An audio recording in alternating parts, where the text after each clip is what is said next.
ladies and gentlemen. I'm very honored to welcome you to She Loves Tech Mongolia round. We are one of the 70 countries in She Loves Tech community globally, and this is our third year organizing She Loves Tech Mongolia. This year, this event even expanded further as we actually partnering with the United Nations Economic and Social Commission in Asia Pacific for this event, as well as with our international Women's Federation of Commerce and Industry in Mongolia. The UNESCAP is an official partner of She Loves Tech all Asian rounds, and we're happy to announce that we'll be giving an award for all in the final global competition for women-owned tech company, startup company. So all the finalists from our round will be eligible for that. UNESCAP also launched Women Enterprise Recovery Fund in amidst of COVID, helping rebuilding our economies, women entrepreneurs, and through which they actually support innovative businesses, innovation, women entrepreneurs, and in Asia and Mongolia part of it. In Asia Pacific and Mongolia part of it. So I just wanted to make a few words about why women and why tech. So first, by 2024, tech jobs will increase 24%. And average salary for tech, for people in tech, for employees in tech, is greatly exceeding average salaries in other industries. So gender equality, as a woman underrepresented in this industry, is important for us. That's why we talk about tech in women. Second, diversity creates revenue.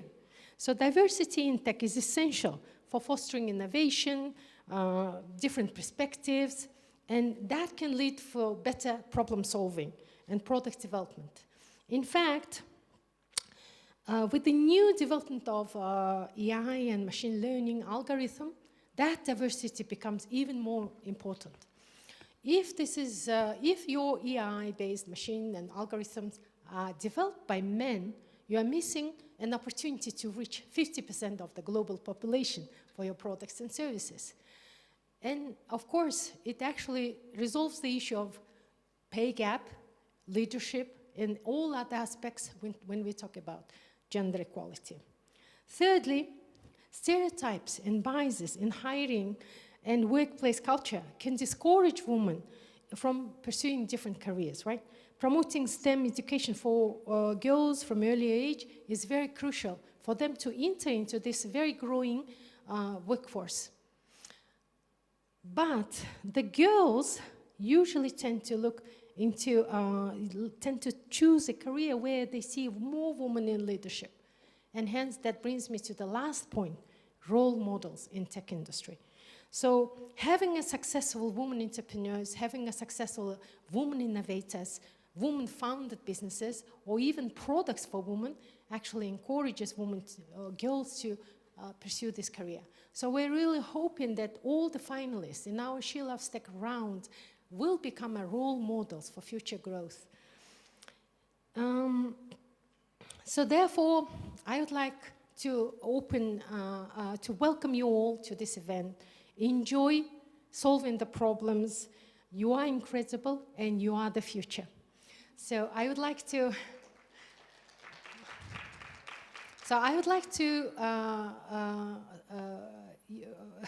invite Ria C, which is a co-founder of She Loves Tech.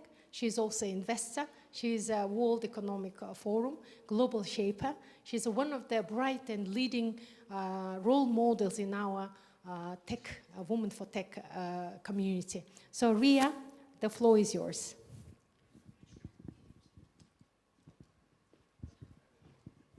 Hi everyone, this is Ria C, and I'm the co-founder of She Loves Tech.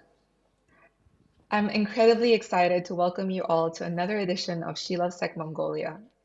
It's really a pity I can't be there in person to meet you all, but I'm sure. Hi everyone, this is Ria C, and I'm the co-founder of She Loves Tech. I'm incredibly excited to welcome you all to another edition of She Loves Tech Mongolia. It's really a pity I can't be there in person to meet you all, but I'm sure everyone is really excited and looking forward to the event that's coming up.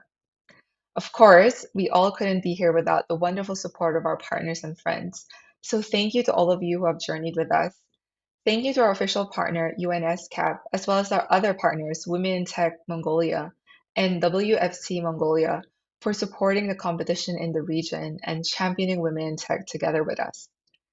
And last but not least, thank you to our colleagues at Kite Accelerator. They've been working tirelessly and side by side with Sheila Sec for several years now, really to grow and transform the ecosystem in Mongolia. Sheila Sec is the world's largest startup competition and acceleration platform for women in technology. Now, multiple research data shows us that women-led and diverse teams tend to have a more holistic approach, which then often translates to better revenues and returns.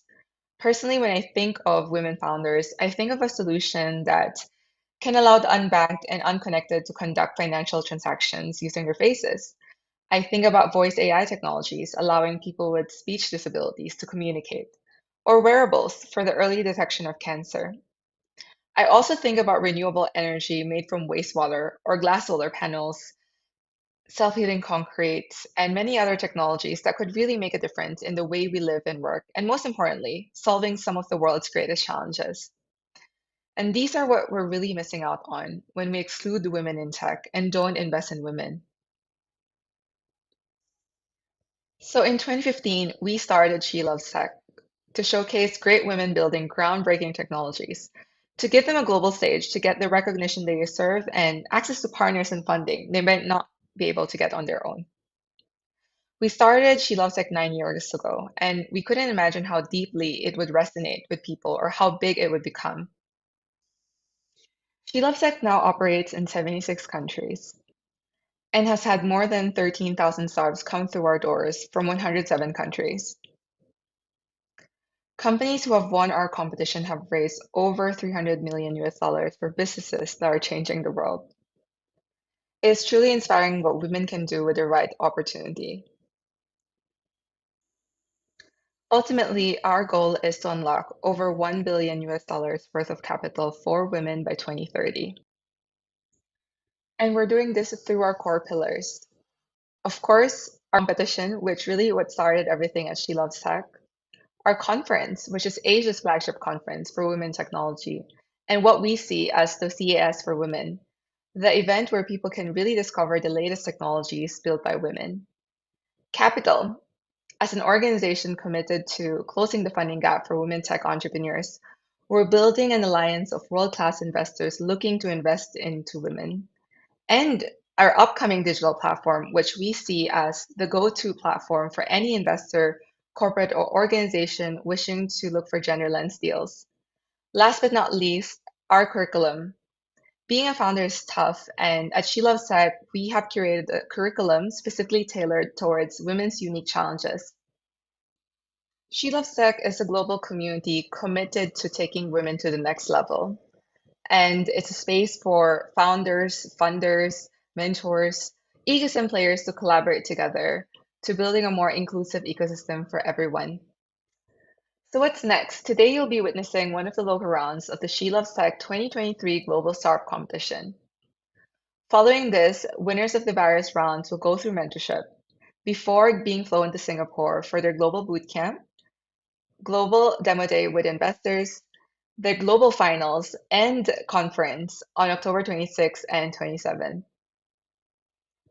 Of course, we still have many rounds after this, so please mark your calendars and we hope to see you as we journey through the globe. We also would like to welcome you to join us in Singapore for the She Loves Tech Global Conference. Tech Global Conference. I guarantee a great time with great content and great connections. We've had the likes of Ariana Huffington, Reid Hoffman, the founder of LinkedIn, Maria Ressa, Nobel Peace Prize winner, and many other thought leaders and visionary gracing the She Loves Tech stage. On that note, I invite you all to join our community and stay connected with us.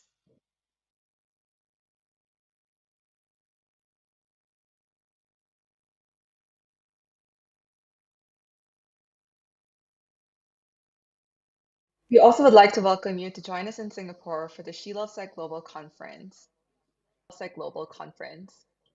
I guarantee a great time with great content and great connections. We've had the likes of Ariana Huffington, Reid Hoffman, the founder of LinkedIn, Maria Ressa, Nobel Peace Prize winner, and many other thought leaders and visionary gracing the She Loves Tech stage. On that note, I invite you all to join our community and stay connected with us.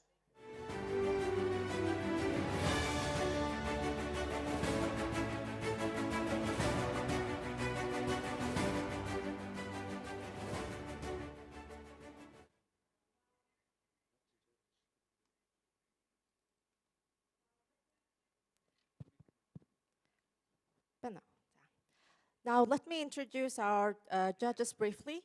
First, Mr. Tolman, Chief Information Officer of MCS Ventures. Ms. Sochret, Director of Digital Banking Department of Bottomed Bank. Ms. Temer, Head of Cooperation of ICT Group. And our very own founder, Ms. Butlerman.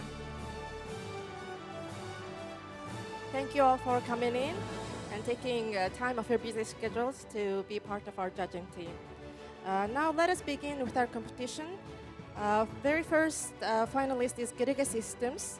Giriga Systems aims at delivering a variety of public and private sector services using technological solutions in all parts of Mongolia. Ms. Sochret, Foreign Relations Officer, will make the first pitch.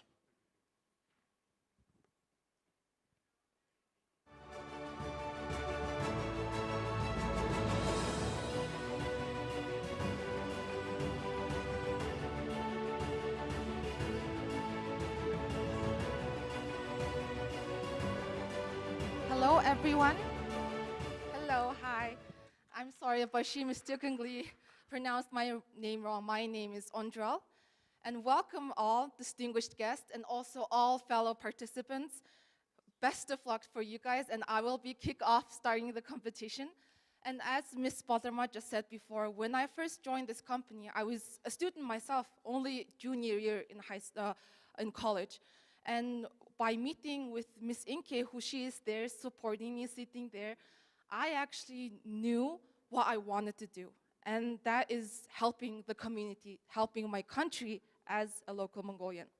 So I am currently the Foreign Relations Manager at my holding company, Giriga Systems, as well as the co-founder of our latest startup, Digital Nomad Credit. So I'd like to start my presentation with a backstory. Some of you may know, some of you may not. But Giriga was used as an all-access passport during the ancient 13th century Mongolian era. So we are trying to modernize and revive the ancient Giriga to today's Giriga, which is our main product, Giriga kiosk machine. And also, Giriga kiosk and a payment operating system known as POS is still an hardware. And even though the mobile usage is quite high, the more simple and the more accessible main products are still in need and persist in the market. And it can be shown by our growing unique users, not just by year, by monthly. And the main problem that we are tackling is, of course, the lack of accessibility. Mongolia is a large country that has 21 provinces and more than 330 SOM levels, which is the smaller administrative villages. And because of that, due to the remote living areas, they have lack of accessibility and certain services. Also, the inadequate financial and digital literacy. And it's very common in the Mongolian population. And last but not least, complexity and the bureaucratic system that still exists today in gaining any kind of services that you can find. So to address this issue, our company have created the Giriga FinTech platform going from health sector to the education sector as well as all government sectors included all into one. And we have reached almost all of the densely populated areas in Mongolia. But what about those who are living in the remote areas? And that's where our idea, Digital Nomad Credit, started. We are targeting the herders, the nomadic herders, and also the underemployed, which makes up 1.8 million of the total population. And because of their seasonal income and unique lifestyle where they generate their profit during the summer area, they also have poor access because of where they live. There are almost no banks available at some levels. The non-banking financial institutes, they're way too scared to go into the remote areas because there's actually no way of connecting them. And also, the non-banking financial institutes and also banks rely on only one single traditional credit scoring system. To address this issue, we developed a unique credit scoring system that takes up not only two, which was the social security payment, as well as the loan history. So not only that, we will be using the unique lifestyle and the unique features of those nomads, and we will be scoring them based on 12 different data analytics. And we have been collecting this data for 5 years as we've been in the market.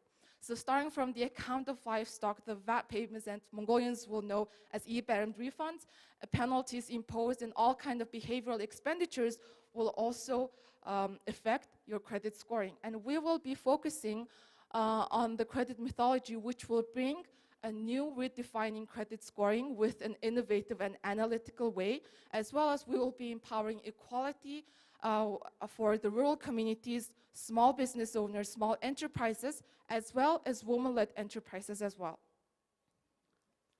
We will be focusing on herders loan, feminist finance, welfare employment, and peer-to-peer loan at first.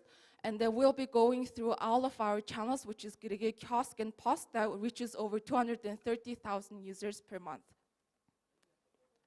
So with our credit scoring, it's going to be accessible from anywhere.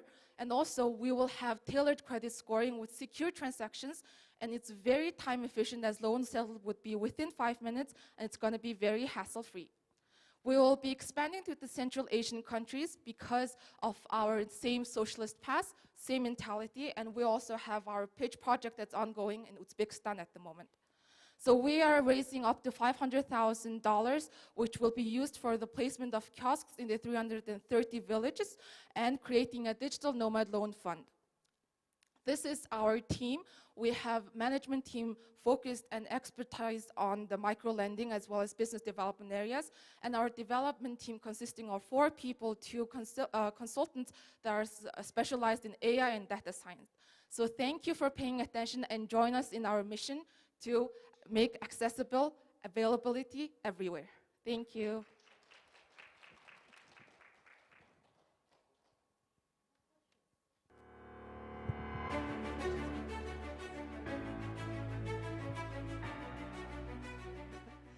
Thank you for your speech. And I have a question. Is there similar competitors in your market? So what is your advantage? How do you take advantage in the competitors from the competitor?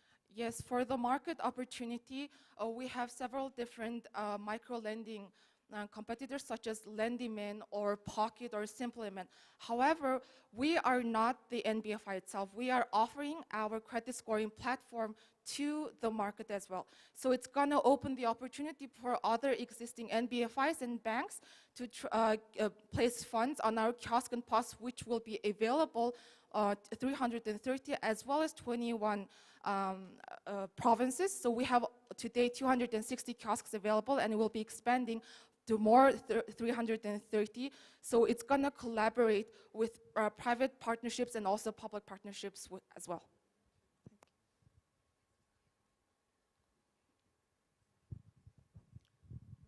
I have a quick question in terms of regulatory environment. So kiosks actually use the government, all the data is derived from the government services, including maybe, taxes paid and et cetera, et cetera.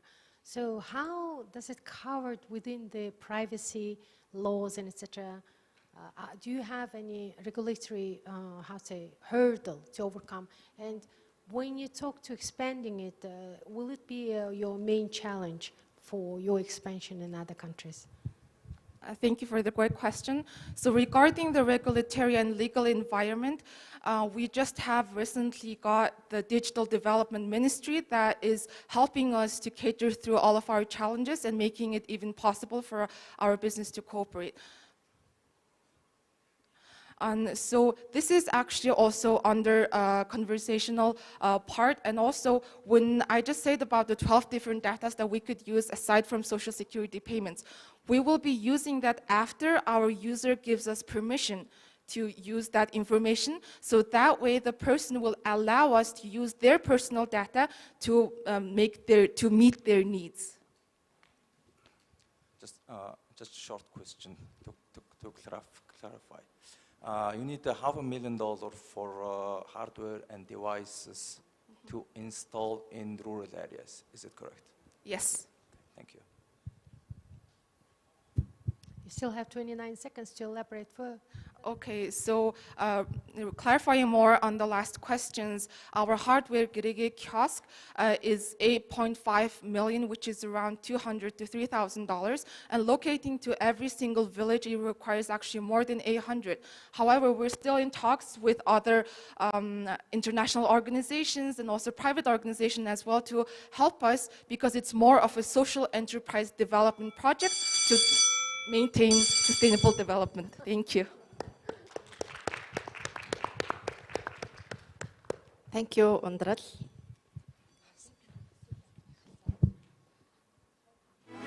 Before we move on to the next speech, just would like to make a clarification that when we hit 4 minutes mark, there will be a buzz sound, so you will know when the time is up.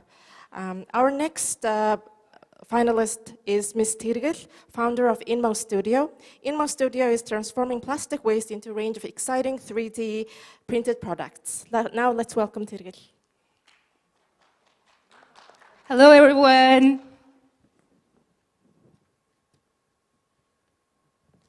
All right.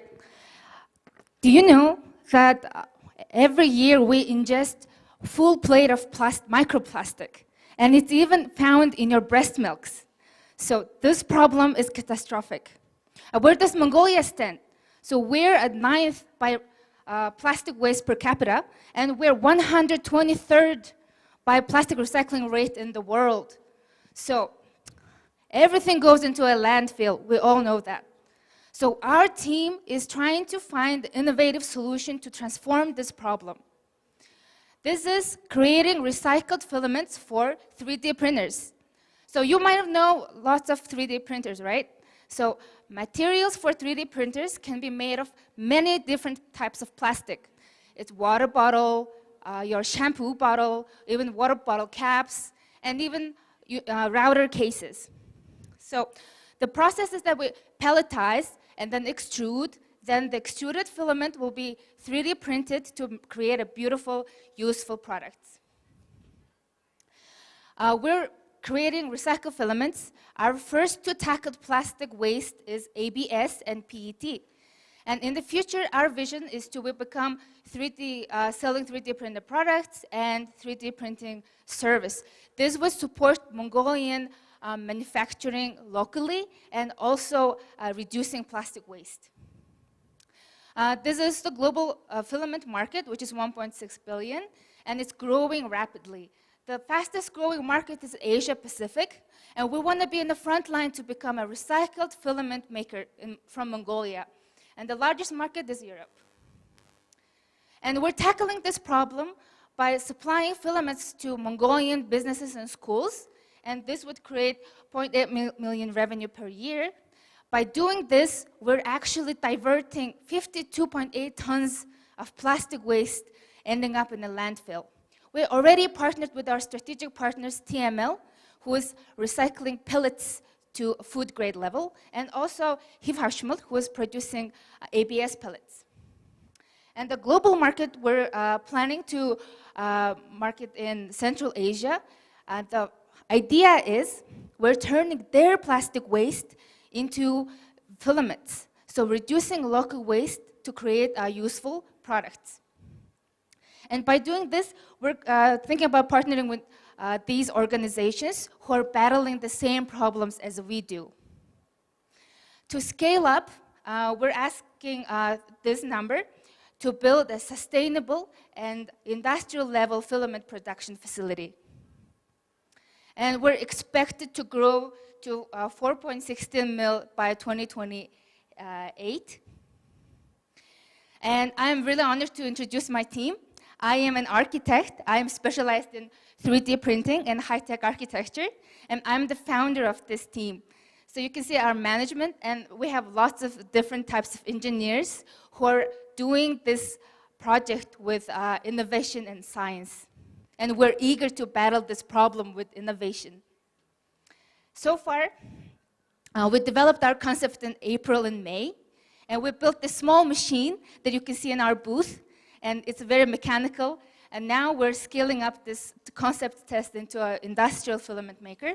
And you can see that we partnered, co-worked with some important organizations. We won 2 competitions, and we received 2 grants. And our filament MVP is on the way in November. And this lamp is made of a trash. Can you believe? You can also find this lamp on our table. And this is only possible to do this lamp with waste with our filaments, with using 3D printed technology. How cool is this? So I'm really honored today to present my pitch. And we are INMO, we're short for Innovation Mongolia, and we transform plastic waste into a valuable product. And together, let's change this plastic problem into an innovative solution. Thank you.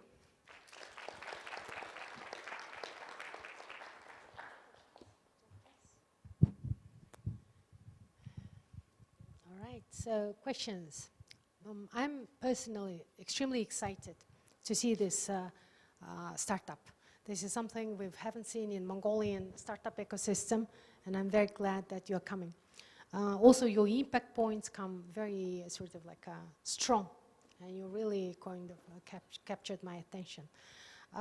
My question will be how you are planning to scale it up. You know, how do you see your market, and how you are going to scale your efforts? Thank you.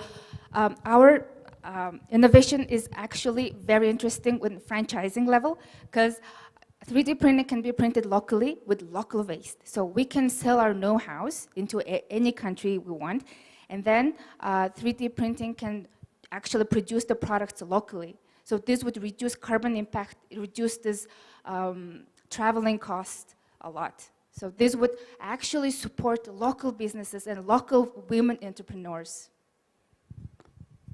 Thank you. Yeah. I'm glad to listen your pitch. And so my question is, could you tell us more about your pricing model? How do you earn the profit? Thank you. Leading 3D filament, recycled filament producers are in Europe. There are 2 of them in Netherlands, in Czech Republic, and Switzerland. So we can really be frontline in producing filaments, and recycled filament costs 20 euros 1 kilogram. So we'll be buying recycled pellets from TML factory, which can pelletize in industrial food grade level, and we will have competitive pricing in the market.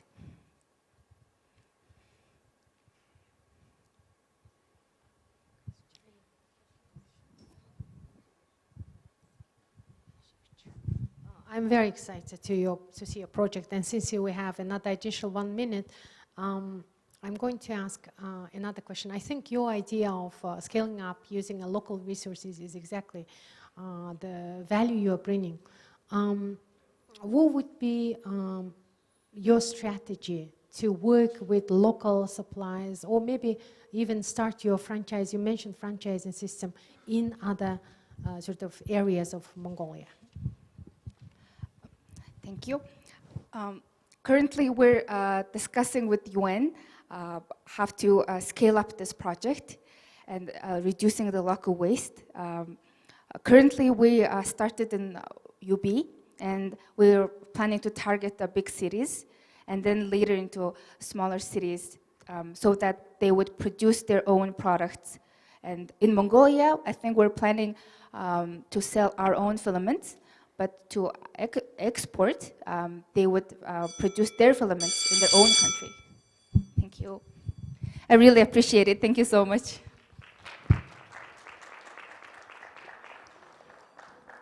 Thank you, Tirkle, from INMO Studio.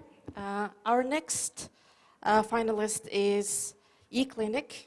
Mrs. Butlerma, CEO, would present. eClinic is a fast-growing pioneer healthcare technology company in Mongolia.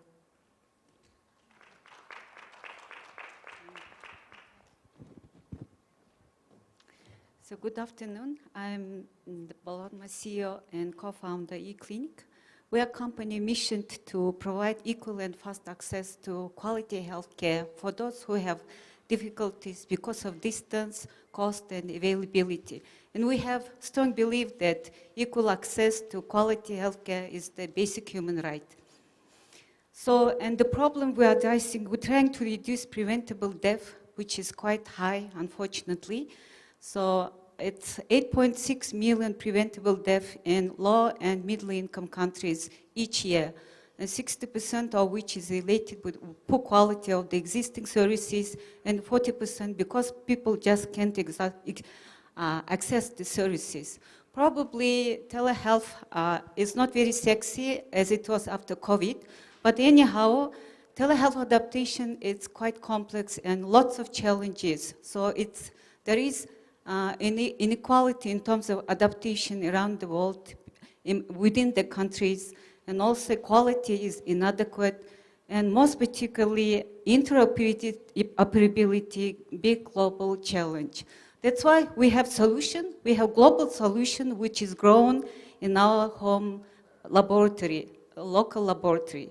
So we have a healthcare platform which connects healthcare providers and patients, not only cost efficiently, but also inclusively. So from anywhere and anytime. So with this, our solutions designed in developing country environment, ultimately will be reducing and saving lives, reducing inequality to health services and saving lives and also addressing issue of shortage of health professionals.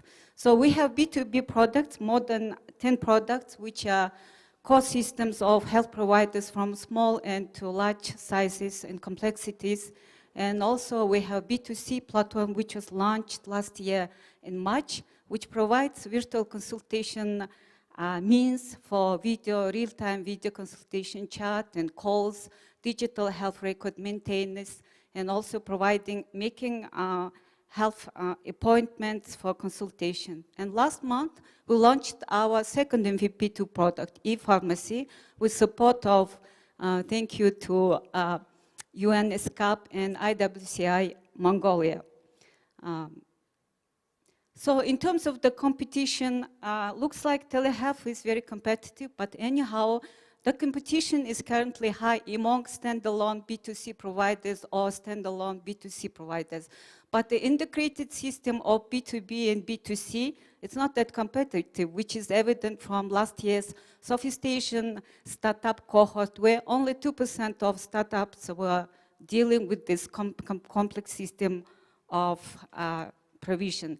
That is why our competitive advantage, we have strong network effect because we have both ends, providers and patients in an entire health ecosystem. And also our system, we can integrate with any electronic health records around the world. And also another competitive advantage that our system, our data secure, ready for secure, and it's interoperable at the international level. Also, our big value is that we are a team of experienced people who know unique requirements and challenges of health institutions and health technology companies. So our business model, we have B2C transaction fees, approximately 5 to 15%, and also B2B subscription monthly and annual fees. So most of our users, majority, 60 to 70% of B2B and B2C are female. So our team, we are experienced professionals with experience of greenfield project, adaptation of international standards, dealing with financial institutions to innovate. And the market opportunity is huge. Just telemedicine is expected by 2030 to be $286 billion market. In Asia, by 2025, it's expected to be around 20 billion market. Our traction, With our B2B services, we reach nearly half of the Mongolian population, and also with our B2B services, which are only 1 year months old, we have more than 100 registered users using our systems. So we are ready to grow, to expand with our B2C products standalone with each or with integrated both systems. So we're looking for 1 million fundraise to support our global solution with grown here locally. So to innovate and upgrade existing system, and for regional expansion, to adaptation of clinical decision-making devices, localization, and recruiting more staff. Thank you.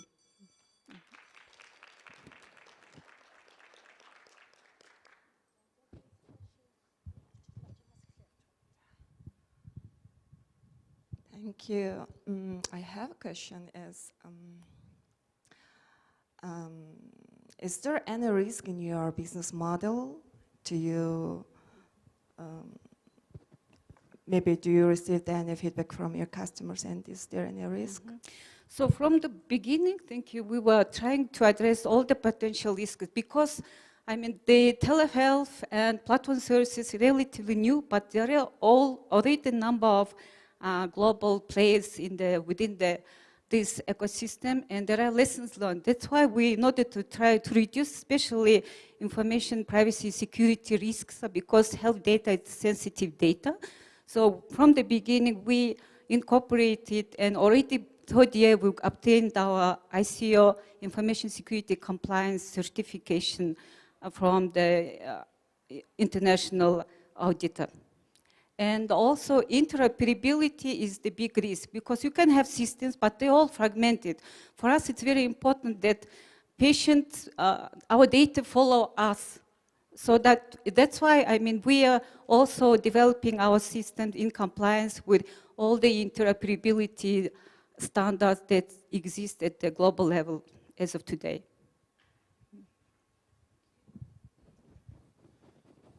Thank you.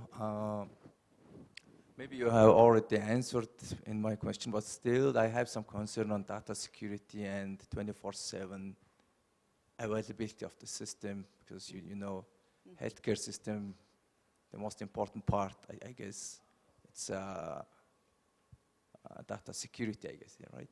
So can you elaborate more on that part?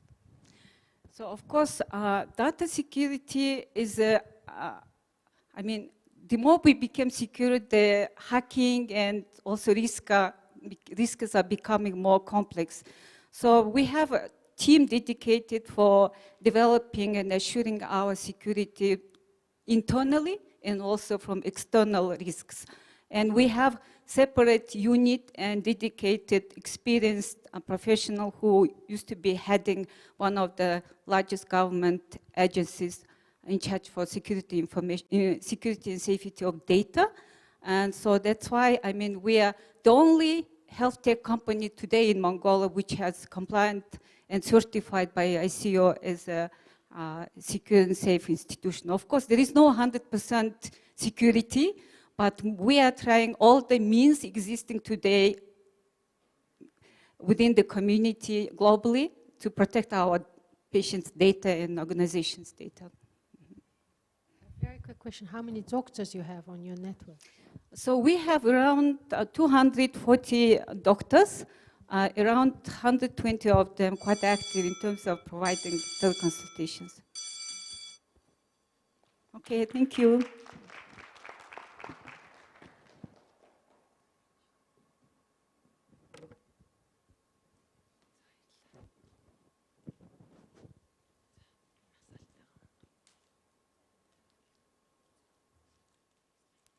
Thank you, Batrama, eClinic. Next up is OneFit App, Next LLC. Ms. Bataillon, CEO, will present. OneFit App is Airbnb system of gyms and multi-use application for wellness. Hello, everyone. Okay, so I'm standing here to introduce my business, like the OneFit. So actually, this is like the very simple application of the booking system application, actually. So this application is dedicated to like healthy lifestyle activities with the like the one membership. So you're gonna just buy the like the one membership. You're gonna take the like the every kind of the services from the like the everywhere and also the, like the anytime is all. So our like the application is solving the like the some problems. Like you know, our ecosystem consisted of the like the studios, partners, fitness centers, and also the like the customers. So for the studios, they have already equipped the like the center, like the studios, gym center, you know. So like the fixed cost is still incurring and without any stop, right? So on the other, then that's why like the people trying to refill the like the customers every time during the like the off-peak time. And on the other hand, like the customer is always looking for the like the new experience, you know. Then so if try to like they check every single new services in the market, they have to pay the like the monthly access fee. So this is quite expensive. Also, the like the lock it into the like the same routine, right?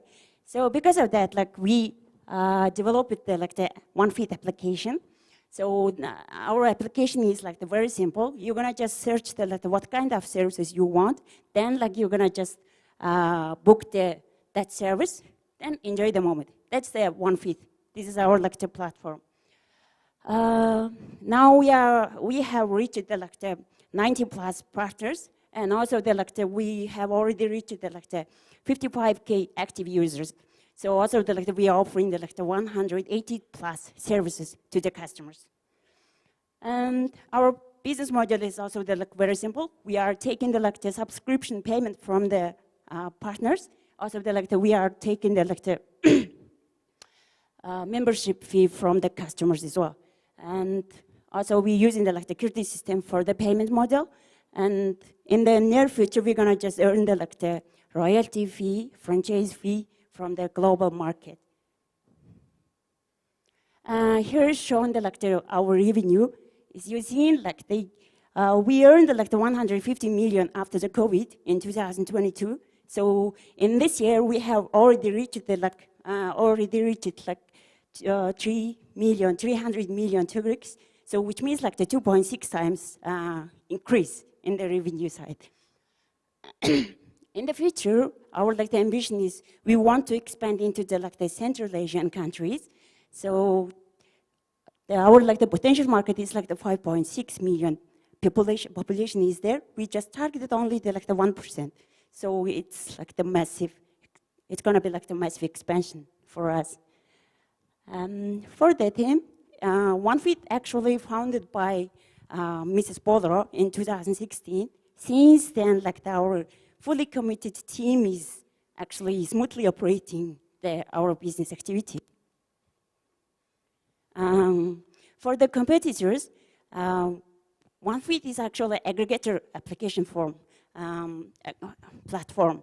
Then, like there are a number of the applications which is very similar with the OneFeed, but like our business model is completely different. For example, like the EM Sports, they just reseller.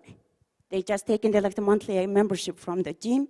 They add on the like the commission, then selling that membership to the customers, something like that. Because of that, like I would say, we don't have like the similar competitors in our market.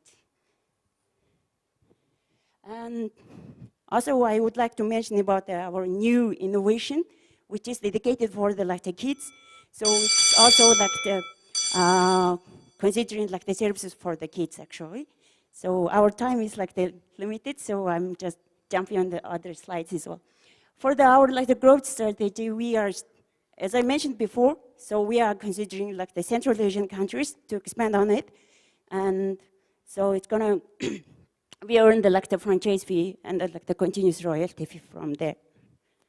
And so like we are seeking the like the $50,000 here, also offering the like the 5%, and it's gonna be spent for the like our further development cost, and also the like we're gonna spend for the like the new partner care program. So thank you guys. If you want, you can just download our like the application from that through that like the QR code. Thank you. Thank you. one question. What's your number of monthly paid users, and recurring customers number? How much do you?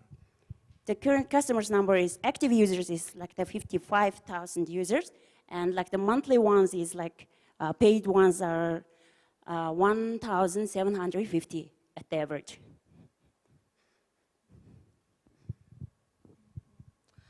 Thank you. Thank you. Actually, I have a question. How is big your market? How do you reach your customer? What is your marketing model? Normally, we are using the social marketing for the retail customers. Also, meantime, also we are considering like the corporate sales as well. So per month, we are spending like around 1 million to Greeks only. So, for example, like our per month customer acquisition cost is only like the $0.14. Yeah. So like we are using the social marketing normally.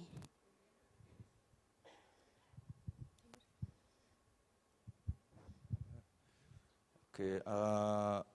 You have mentioned about the expansion to the Central Asia, CA5 countries, right? So why Central Asia? First of all, like we have already made some research on it, and like some shareholders went to some of Central Asian countries as well. So they really realized that like the people are really looking for the healthy activities, healthy lifestyle activities. People are like playing tennis in the street during the nighttime. So, and also our development countries' development is very similar. So they don't have this kind of application in those countries. Because of that, we are selecting similar development countries to expand the penetration. I guess we don't have time for a quick question, but in any case, we were talking about preventable diseases, preventable death, and etc. What do you do to sort of attract, to make them have a healthy lifestyle, for your customers? So, which means synergy. Synergies, maybe. Okay. So the time is almost finished. So I'm gonna just answer to your questions through the meeting. Yeah, after this program.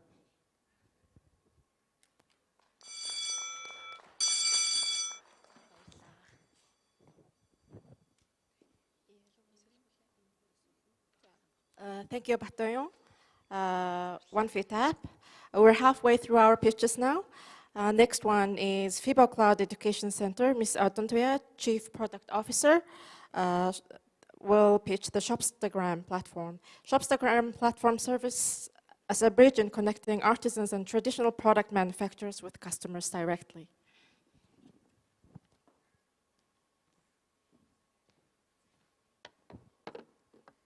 Hello, everyone. Thank you for giving this opportunity to pitch here. So let me tell you a short story behind how Shopstagram's inception. In 2020, one of our colleagues' mom got sick and needed special medical equipment like knee braces and walking stick, something like that. And she searched those items on Google but didn't find any local options in Mongolia, so she turned to Facebook, and luckily she found the sellers selling them on Facebook. But she texted the seller on how to buy it, but she didn't get any response. And she tried to make a call, but she didn't answer. So it takes 2 days to get the answer and get these items on hand. But actually, in this time, it should be done with one click. And especially our generation and younger generation dislike the idea of human interaction and prefer automated solution. So that's our inception of how Shopstagram has started. So those are the brands and products that are using Shopstagram right now, and now we have collaborating with more than 20 active brands. And what we learned through this process was that all the local and small businesses using our shop extra was run by women who is really busy with perfecting the products, but at the same time she has no time for their friends and family and etc. So we wanted to help them. We wanted to excel their sales. Yeah. So what we comes with our business model to help the woman entrepreneurship is that now that we're offering these two packages, one package is like forever free service for empowering women, and those it needs three criteria. First of all, it is the woman must be a single mom or something, and then the second one is disabled woman, and the third woman is woman entrepreneurship who is making culturally important handmade products, because as a Mongolian, our team has special space in our heart to support culturally important products. And our another package is basic package is like almost $10 a month, and it's and also we are offering a 3-month trial for every businesses, regardless of their size. And yeah, so the question is why we are better. What is our differentiation? Like our ShopExtra sub-platform is based on the Facebook and Instagram. So there is no need for third-party website. People don't have to download another application or go to another website to sell their products, because Facebook is most widely used platform in Mongolia, and we have 4 million Facebook accounts in Mongolia. So like every people grab their phone and go to Facebook, and everything is going on Facebook there. So we based our products on Facebook and Instagram, and also it saves costs and time effective, because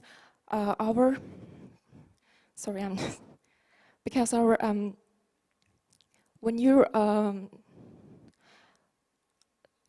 the seller is going to just have this Facebook or Instagram account, and then they have to the buyer can buy the products through the Facebook and everything. So this is how our platform looks like when the businessman is selling their product, like doing live. When the buyer wants to buy this coat, like let's she can like write a code, and then the information about order will receive through the Facebook Messenger to the buyer, and then the little micro web will pop up, and the payment and order process will be processed.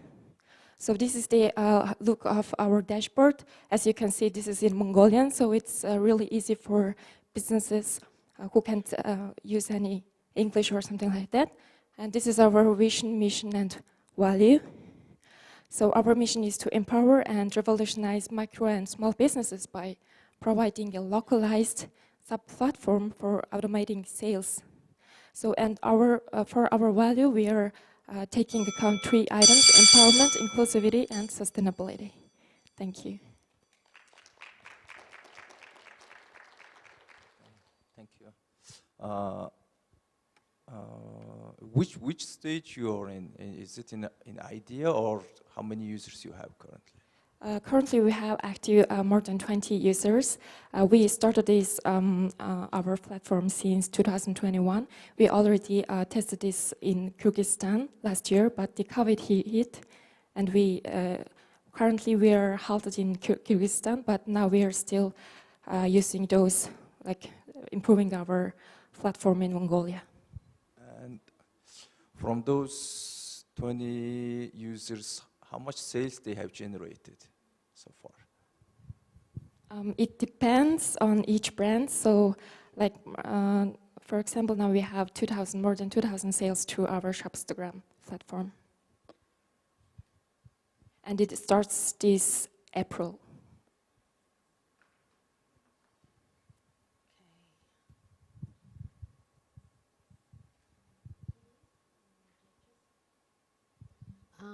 Actually, I'm not an IT person, to be honest, but it makes me worry when it comes to payments, hacking, all kind of cybersecurity threats. So that is actually something I'm slightly worried about, right? So,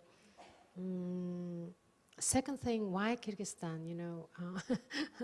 I want to understand your thinking behind how you started.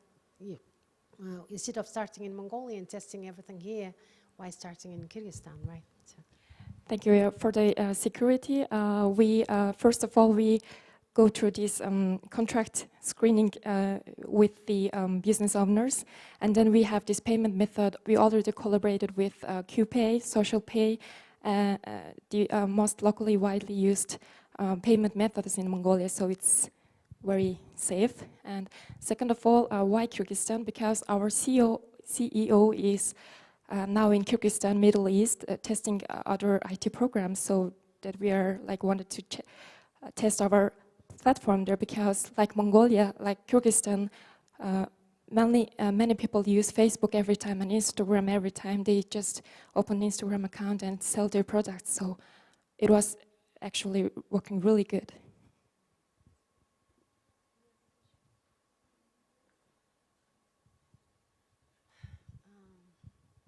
I guess no more questions from from the judges. Thank you very much. Yes. Thank you. Thank you.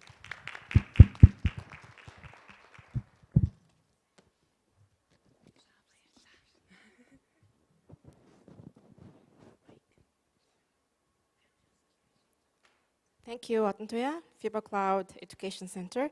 Our next finalist is Aygul, CEO of CallPro LLC. Their SaaS solutions help companies improve their business by automating processes, collecting data, digitizing communication channels with their customers. Let's welcome Aygul.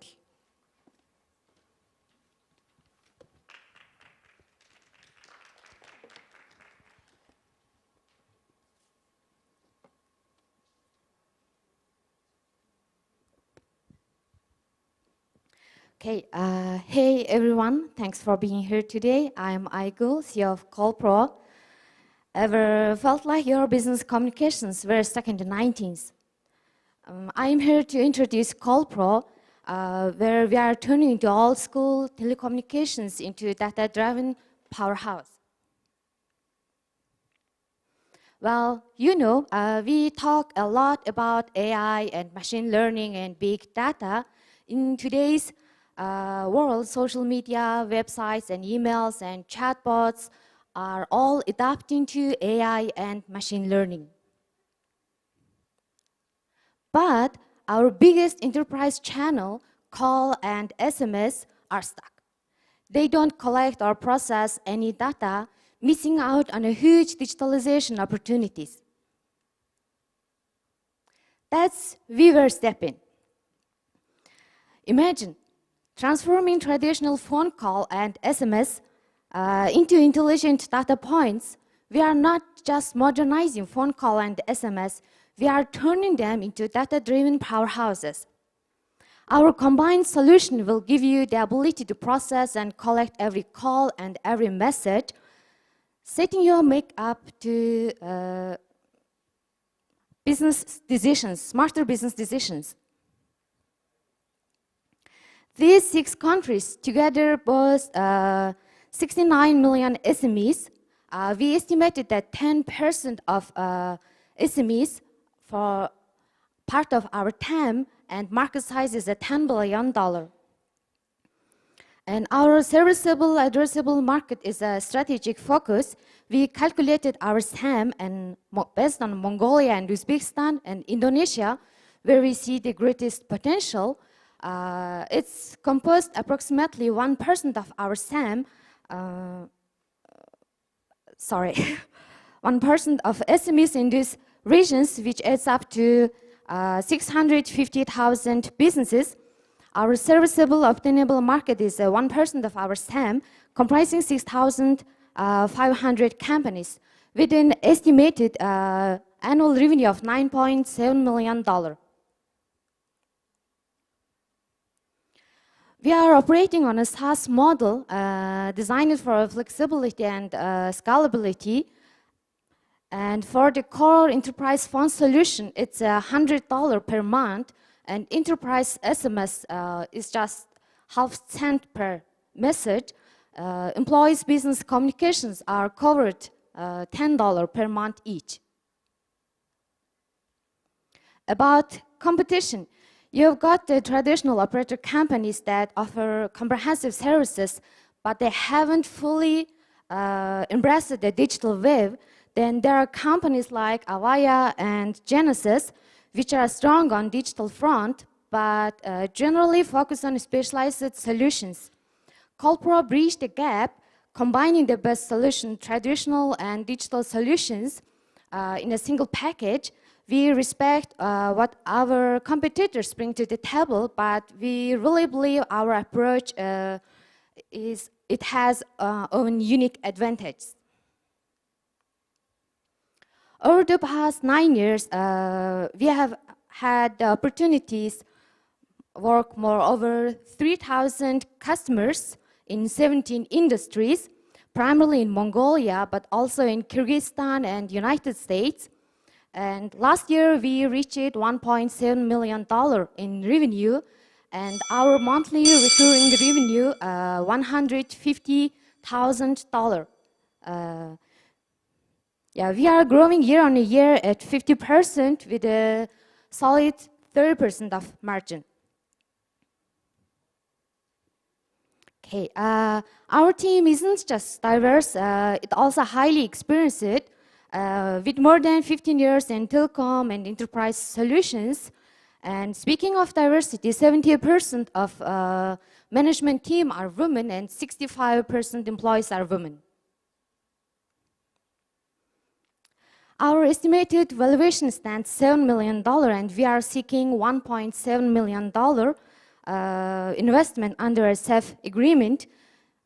We will use these investments two things. One is our technology development, and second one is we are expanding into the Central and Southeast Asian market. Yeah, and thank you for your time, and we appreciate your interest and look forward collaboration. Thank you. Thank you very much. Okay, thank you very much. And when you said EI, it immediately caught my attention. In fact, my welcoming remarks were made with the help of ChatGPT. I forgot to recognize that, so thank you, ChatGPT. But in any case, I wanted to ask how you are using EI, machine learning, and all these things in your services, and how innovative it is when it comes to the competition. Okay, last time we integrated Chimega systems, and if we use Chimega systems, our customers can say the words, and we can, how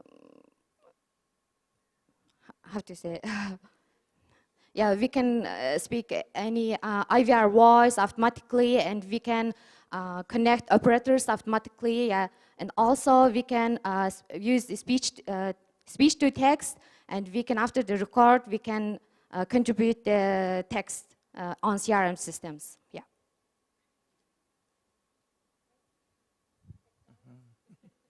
Okay, thank you. This was a great presentation. My question would be, when you mentioned the AI and machine learning, which part you're going to develop? Which you're going to work on algorithms or models, or you're going to use those ready or like off-the-shelf models to your systems? Which one? Yes, now it's just a modern topic, right? AI is a modern topic. So we are searching a good partner, and last time we partnered our Chimege. Yeah, I think we are still searching next partners, and we collaborate AI and machine learning companies.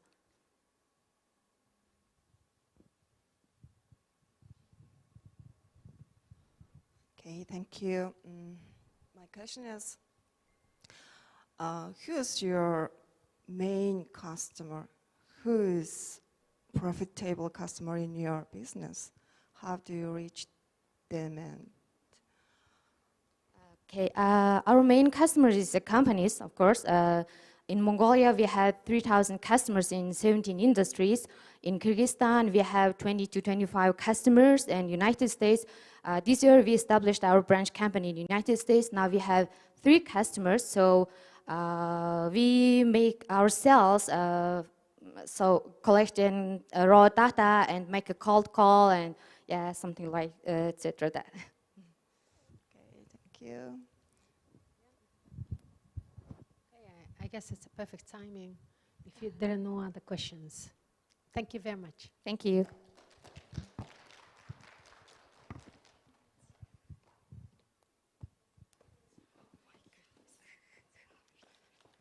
Thank you, Aygul Kolpro. Next finalist is Mermaid.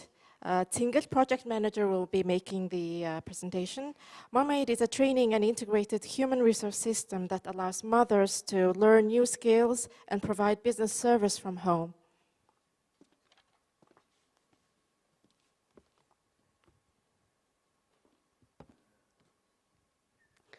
Good afternoon, everyone. I hope we gathered here because we all love techs. Before I start, I would like to share one interesting story. This woman's called Humungwa. Humungwa used to be a mother of the Mermaid, and she had a little bit difficulties in her life because her mother needed care, and she has a small 2 children, and only the finance was provided her husband's salary. And in order to support the family's finance, she was making some handmade crafts, and afterwards she joined the cement industry. But in a while she has to stop because there was nobody who would take care of the care needed ones. But her life has made some changes when she started studying at the Mermaid Academy. Because she was while she was studying, she was learning how to become a digital marketer and digital maker. With the sense of the handcraft, and it was very easy to become digital creator because she had some art sensibility. Now she works as a tutor in a education training center, also manager at the food factory. Mongolia market consists of 150,000 mothers, and with the babies of the 0 to 3 ages. And we only train them 30% of the workforce, and only able to provide them 3% of the workforce, which comes to 4,500 mothers. This is our business model. Mermaid Academy has an academy, so we train the mothers and we upskill their skills. And after the training course, we give them a scale of the ABC, and based on their ability and skills, their income depends. And all our online office, CRM, EPR system has no code on it. And we do have 6 branches, and we provide them the outsourcing services. So basically, like bigger companies, they outsource us to their daily activities. So we provide around 900 types of products and services for 8 bigger companies, as you can recognize some of the logos and partners to our services. So for the 3 years period, we have trained 4,000 mothers, and those mothers contain like maybe 980 babies at their home. And now we do have 380 mothers who has been actively working, and in 3 years period, we made $285,714 US income in 3 years in a row. So for the next 5 years, we are aiming to enter these 5 markets, because these markets has some essential cultural values on it, and probably some mothers need some help on this sector. So this means like these 5 countries contain 113 million mothers, and out of them, only 3.3 million mothers has a young age of the 0 to 3 years old children. So we are predicting our sum would be 20,000 mothers. And at the moment, We have planning 3 years ahead. And the 3 years period, we are assuming have 20,000 members. The Mom-Made agency has some subscription model, so most of our income will consist of the training fee and also the subscription model. And monthly, we can generate the $3 million US dollars if we enter to this market. So we are asking 200,018 US dollars for expansion of our operations and entering into new markets. So our team consists of the 95% of our team is women, and only one handsome guy works with us from London. And together, we can increase the mother who loves with the tech. And also, there was one very nice word from one gynecologist. He says that no good doctor can cure postpartum depression. So Mom-Made agency can give the career, income, and cure, and also dream of their taking care of their children from home. So I would just like to say that together we can grow all moms to grow, integrate, and accomplish more. Thank you for the attention. And also in the Q&A session, I would like to invite our founder. Okay, thank you very much. Great presentation. Okay, thank you very much. Great presentation. This is one of the examples when you can have a low-tech model to scale up issues. And Kite, one of the pillars that we support is really skills up. So I like this idea of scaling up. So who are your partners here in Mongolia? How you will scale up in Mongolia? Let's forget for now global markets. And I would like to know your business model in more details. Yeah.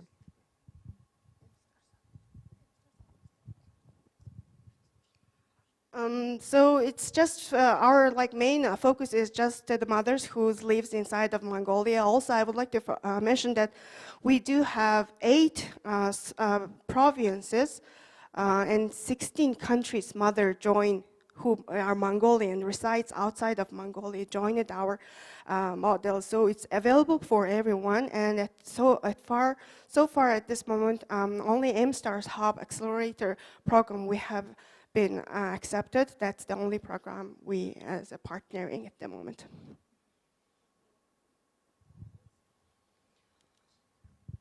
Thank you. Yeah, it's a really wonderful business model. Yeah.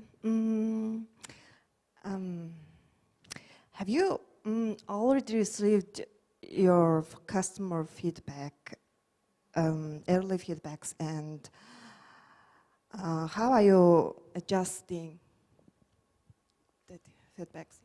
Thank you very much. It's a very important question. So every time we will provide the outsourced service, we ask the satisfaction survey. So if our customers are satisfied, we give them 100% of their income to the mothers. If there is a problem, we follow our mentors, try to fix that problem and remind or fix that if that problem confronts next time. Or if the customer is unsatisfied with any kind of problems, we give them return the refund. That's how our satisfaction survey is handled. Thank you. Thank you. How confident are you in scale wise? Because it looks like it's like you have a teacher and then there is a mom and then providing them to the and it's more like dependent on the people, right? Is it yes, correct? Sure, correct? sure. Is it correct? Yes.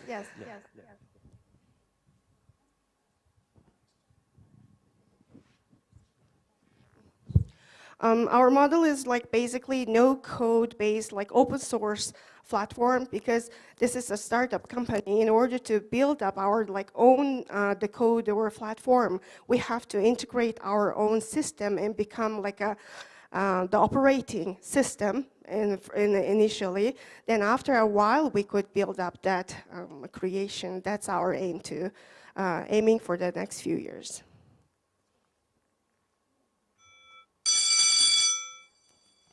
Thank you for the attention.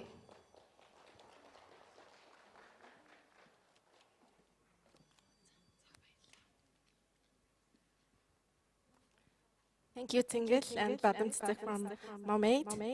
Now, last but not least, happy to Optimal and Max would be our next. Mantra CEO would be joining us through Zoom from London. Happy to App is a pioneer. It pioneers interdisciplinary integration of psychological science and technology to empower individuals, fostering well-being and mental health. Hello, everyone. Should I start talking?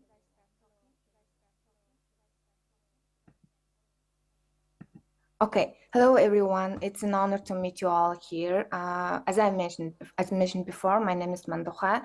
I'm a psychologist and CEO of Optimal and Max, and currently studying in the UK on tuning scholarship. So today I'm here to introduce our social innovation Habito mobile application. So here's our content. In Mongolia, 23% of the population is youth, who are the future of our country. However, psychological state and health state of our future is not so good. So, for example, if you look at the statistics, 1 in 3 children aged between 15 to 19 have depression symptoms, and 1 in 4 people aged 20 to 24 has sleep deprivation. And also 20% of people who are 35 to 39 year olds are diagnosed with cancer. So the main cause of these problems is negative lifestyle and habits. So we believe that if we can guide young people at the age of 15 to 19 to develop good habits, it's possible to reduce the risk of cancers in the age of 35 and 39. So, and for that reason, Habito is here to guide young people to take care of their own life through daily positive habits. As we are the sum of our habits, it's one of the strongest protection and prevention from any risks. So our main goal is to help young population to make only 1% self-improvement every day, which means to do tiny habit only for 15 minutes a day. For example, 5 in the morning, 5 in the afternoon. And it's very flexible and optimal way to build any strong habits. So Habito is comprehensive tech and scientific tool consisting of habit and mood tracking, as well as psychological test and mental health chatbot. So we have strong leverages to support consistency of users, such as offering bonus and, excuse me,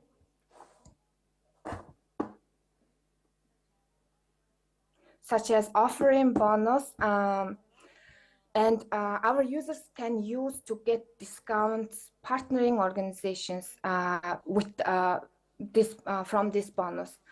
And also, our serviceable obtainable market is 5.6 million users, in which 5.2 million is from Central Asia and 400,000 domestic users. So we believe that the total market value is 42.3 million USD.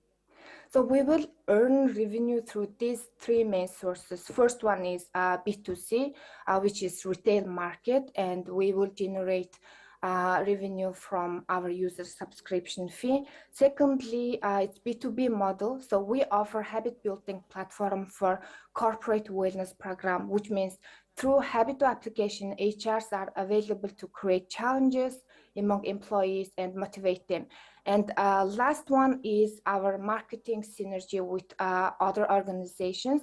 So Habito can be like an innovative customer care system for like-minded businesses with our T-point system. So here is our achievements. So for example, we have 90,000 downloads and 1,100 monthly active users. So as of 2023, we have total expense of $103,000 and earned income of $5,000 so far. So we are expecting to launch our version 3 next year, and we are expecting our total profit in 2025, which will be $150,000. And we recently cooperated secured investment from Shark Tinu, which made our company's value to reach 150,000 USD. So here is our great team. And last, but I think my time is coming.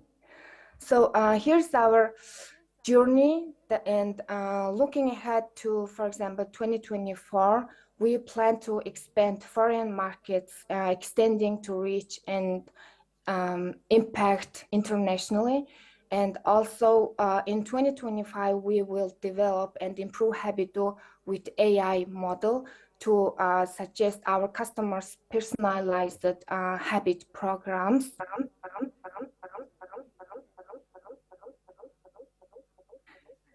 And so that's how we are evaluating our competition analysis. So we think we have great potential in the market. And last but not least, this is how we try to make improvement and impact in our society. So we believe if we start. Okay, sorry. Thank you. Thank you for your attention. Recording stopped. This is a competition, right? So, yeah. Apologies for the echoes, but it's very difficult to really create habits, to be honest. I'm just talking about my personal experience, right? So how you will acquire users, and what is your marketing strategy to acquire users? Yeah, thank you for understanding. This is the specific, main character of our business and our product. And first of all, Habitu has been developed last for 3 years. So we already have 70,000 users, which all of them are already started planning habits and tracking habits with our application. So first what we are trying to do here is first we are trying to motivate our customers who are specifically young people to make positive change in their lives. So for that reason, we have one of the strongest social platform on Instagram where young people mostly use. And also, second one is we try to make habit building process very flexible, which means you don't need to be strong goal oriented. You need to be more action oriented, and your action is only equal to about 15 minutes a day. And also you will see your achievements with self-analysis reports, and which will make you even more motivated. So all this technology is developed, all this function is developed in the Habitu mobile application. So I know it's hard, but we believe that with the very hard work, we can do change in our young people's behavior.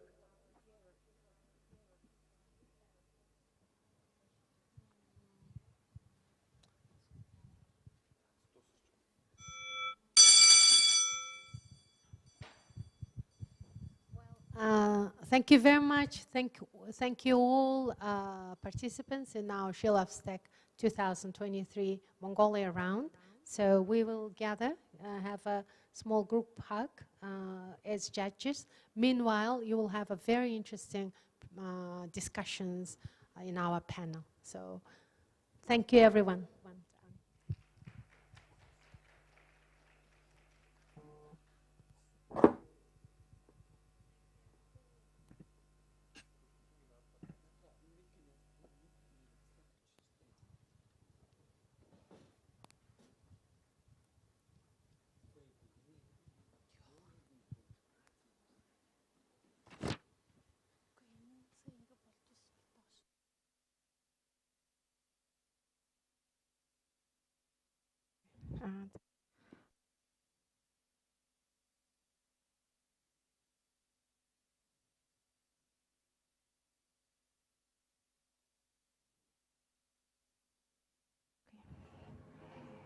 Now let's move on to the next part. Oops. Uh, I would like to welcome Ms. Matilda Dymovska. I will make the introductions later. And Erden Delger, Timulang and Mand, please.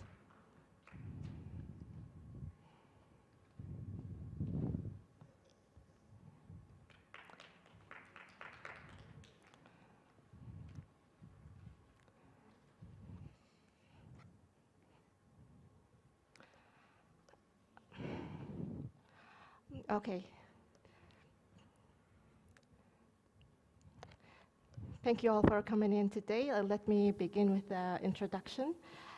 Ms. Matilda Dymovska assumed the role of UNDP resident representative in Mongolia this September 2023, and prior to this, she served as the UNDP resident representative in the Republic of Uzbekistan from 2019 to 2023.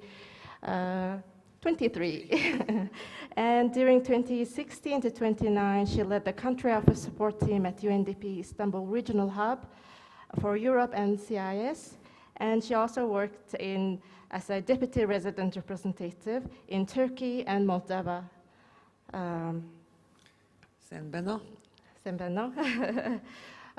First, let me just go with all the introductions and get to the questions.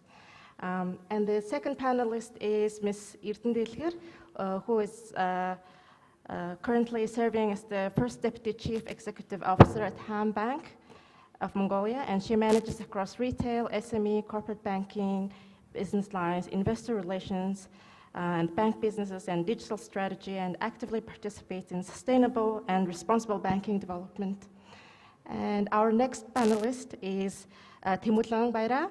She's an advocate for youth empowerment and future of education. She founded Equity Lab Social Enterprise, and recently Equity Lab partnered with Ministry of Education and Science to scale its after-school program, outreaching among 144,000 high school students nationwide. And currently, she serves as the Digital Economy Advisor for the Minister of Digital Development and Communications of Mongolia. And our last panelist is Mand, who just signed a really important deal today. And thank you for joining us in time. And Mand is a social entrepreneur and founder and CEO of FemTech Solution. The company helps improving health and well-being. Hello Baby mobile app is a market leader in Mongolia with 170,000 users, if that data is correct. Okay, so let's start with the questions. First, before the questions, I would really like to welcome you to our beautiful country and hope you will experience the many wonderful things that our country will offer. Many thanks, it's indeed beautiful, and I enjoy it already, but it's really great. Thank you. Okay, thank you. Given your extensive experience working in a number of countries, and last particular experience working as a resident representative of Republic of Uzbekistan, which shares a number of similar challenges with Mongolia, when it comes to gender lens financing and access to digital solutions, would you just tell us what were the priorities for the UNDP Mongolia? Many thanks. Yes, indeed, I come. I'm sorry, we have 5 minutes just to yes, clarify of that. course. You will yes, put I me will, the, yeah, I will you let wait. you know. Now, and it's difficult, you know, it's very, we become very passionate when we speak about the gender equality, and particularly here among these young women and girls. It's a great, great that you are having this event, and I'm very grateful that you are inviting me to speak. Yes, I worked in a number of countries that have similarities. Every country has differences, and it has similarities on number of issues, and particularly on the gender-related, gender equality issues. Important is to have the broader picture. The broader picture, we saw it last month, in fact, in New York, when the SDG report has been released, and our leaders were discussing the state of play when it comes to the world. No, we are not doing well, and particularly the goal of that relates to gender equality is far from reach. Only 2 of its indicators potentially can be reached, but it's not there. When it comes to the countries, and I was looking, and I'm still trying to understand Mongolia, there are few things that come. When we talk about equality, we talk about the totality of it. And few things come as a precondition of, or very critical for achieving the gender equality. And one is the economic empowerment of women. That is at the core, because we cannot expect political participation or achievement of any other things without economic empowerment. The other thing that we see in many countries dragging the women is the gender biases. The social stereotypes that are inherited, that are so deeply rooted into the society. And I was surprised those are persistent here in Mongolia. I was not expecting that. And we can speak much about that. So where we go, where we focus, and what are the most important things? I think one thing is for sure finance. I mean, economic empowerment and digging down into the topic that will trigger the economic empowerment and engagement of the women. And of course, the blood or the veins of any development and any empowerment is the financing system. So the question is how to make the financing system more supportive of women's engagement. This is a topic that we work in Mongolia and in other countries in this particular region. And here I talk about public and private financing, more directed, more targeted for women. Here we talk about targeted gender-based instruments, gender bonds, and I'm so delighted to have the bank here that will tell us about the experience of the Han Bank. But on that topic, but it's not only about that, it's also about the private financing, how much of the public finance is channeled or is contributing conducive to the women's empowerment. That is the topic of gender budgeting, about how taxation system is contributing. These are the themes on which UNDP is very much looking, as well as spreading the standards of sustainability, including gender equality into the business operation of the private sector, and that is the issue of SDG taxonomy. These topics are very, one may think, specialized, very specific finance. It may be looking very kind of dedicated to the finance sector entities, but it's not. In essence, everything is what is the impact on the women or on the gender equality in totality. And there are standards, there are metrics in the world that help around that. And we as UNDP have been very much promoting introduction of those into the financing system and broader. And we will be continuing that. Did I exhaust my 5 minutes? No, 50 seconds left. 50 seconds left, so I'm doing well. Thank you very much.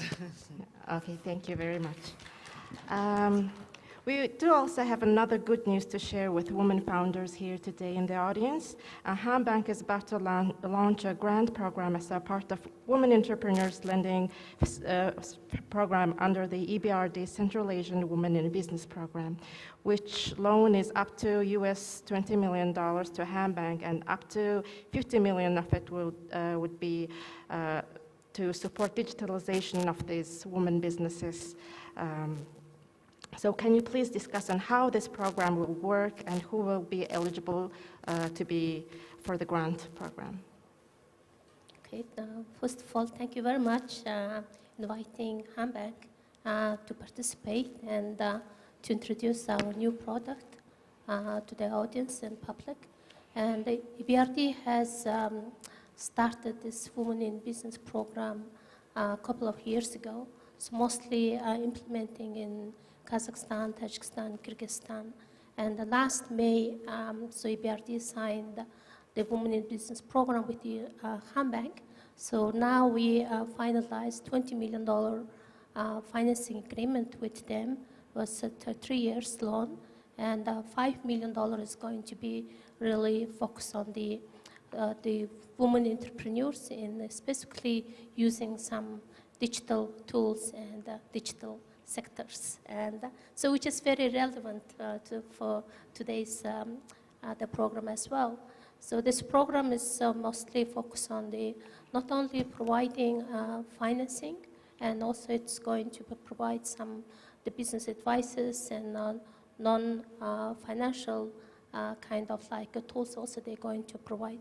So the basic requirement that we are putting is this program is, since the amount itself is limited, 5 million out of 20, so it has to be a small and medium enterprise operating in Mongolia, and also annual turnover of the companies can be up to 50 million euro, that's fine, right? And then it has to be up to 250 employees, and then the signatory of for the loan agreement has to be woman, and then if that particular business is owned more than 50% is owned by the woman, it can be eligible, or if the chief executive officer or CFO operating level is management, and then the more than 20% ownership that's also fine.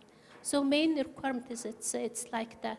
The maximum loan is going to be up to 1 million euro equivalent. So most important thing is digital component, and so for that we will have there will be a consultancy team will work, which consisting of international as well as the local consultant will work. That will be appointed by the Ham Bank and as well as the EBRD. So those consultants will review the proposal and whether that can be qualified as this financing project, whether the project is going to be bankable, and then the most important part is it's more of the digital component is interesting part is there's investment incentive component is there. So investment incentive means up to the total borrowed 10% of the total borrowed amount, or 10% of the project amount, but not to exceed $30,000 is going to be awarded as an incentive.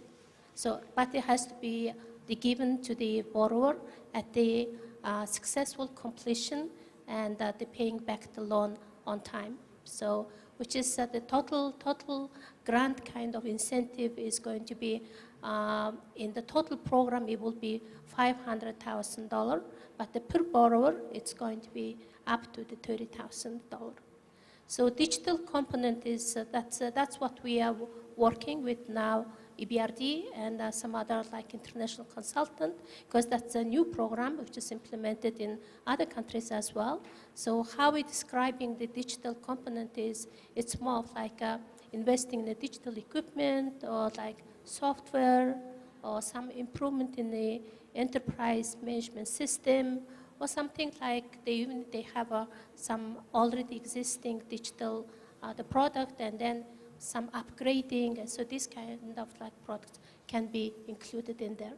So so that's very much in the final stage. We are working in a consultancy team, and which will be the eligible the product and list, and then once that's become much more clear, we will announce to the public that this will be the eligible the product, and then you can apply for those kind of loans. So. Do you probably have estimated time when the? So I think so. The loan itself was it's the two tranche of the loan, $20 million, $10 million we already received. So now it's what the more of out of the 10 million, 2.5 million is going to support this digital component. But now this incentive part is much more need to have some discussion. So which can be included? Maybe Tajikistan, Kazakhstan, Kyrgyzstan case will not work for the Mongolia case. So that's why now international and local consultancy the groups are working on that. I think it will be by the end of this month, so we will be able to launch it. Much sooner than I thought. But the fund is already received. Okay, all right. Thank you very much. It's wonderful incentives from Ham Bank for sure. Moving on to our next panelist, Timurla. Please tell us, like, what were the main financial challenges as a woman founder in tech field, and tell us briefly about the fundings and investment you received, and is there any suggestions on how to bridge that funding gap that we always discuss? Thank you very much for the question. I'd like to start off by really sharing that it's really a privilege and honor to be sitting side by side with this amazing women business leaders as well as international community leaders. And as a small startup founder, I feel very much honored. So about Equity Lab and after school. So last year we won the She Loves Tech Mongolia round and got a chance to participate in the global conference in Singapore. And the mission of, or the, mission statement of last year's conference was daring to be. So we talked about social stigma, we talked about how it affects the business, people's mindset as well as business leads and also perhaps behavioral choices, right? And really back to your question, right? Instead of maybe asking what were the challenges, maybe what were the key achievements you've made so far and what were some of the obstacles on the way, right? So I'd really like to, kind of narrate this whole narrative from perhaps women struggling to perhaps women winning and empowered in this generation. And perhaps, we have come across a lot of obstacles and discussing it on the way. So I guess it starts from there. And for us, some of the track records we've built is when we entered the She Loves Tech Mongolia round last year, we actually were on the prototype stage. We haven't even had the chance to launch our app by the time we pitched it for the final rounds, like this one last year. And we were really nervous because the candidates selected, or top runners selected, like you guys here, they all had previous tractions, user base, and all post-revenue, and all those amazing things going on. And we were just like, well, no shot, but let us try. But then we really wanted, we were taken by a surprise that we got the finalist and got a chance to go to Singapore. And truly, it was probably because the work and the thoughts that have been put into developing our solution after school was really the game changer, and also the research made behind was perhaps convincing enough for people to really support and also believe in the mission. And this year, just after we launched, also no track record of revenues whatsoever, we actually broke the funding record of Shark Tank Mongolia early this year. Upon securing about $1 billion plus funding in grants mostly, not even investments, right? We didn't have to even offer our shares, and most of them came in a way, in a form of actual grants. So we were also very much pleased with the way things are turning, because core of after school is actually contributing towards investors' ESG targets and also sustainability efforts. And as you know, in a global trend, sustainability and ESG is becoming the heart of business strategies and also operations. Therefore, even with a small initiative like after school providing real value, business values for corporates, these investors started to kind of get ahead in the game and try to kind of take the value out of also this kind of initiatives. And before we started securing fundings in Mongolia, actually the biggest supporters of ours came from Singapore. So they were philanthropists, also some corporates who just wanted to see how this model works. So building a three-way partnership model for actually empowering youth, females, young female leaders in terms of bridging growth opportunities.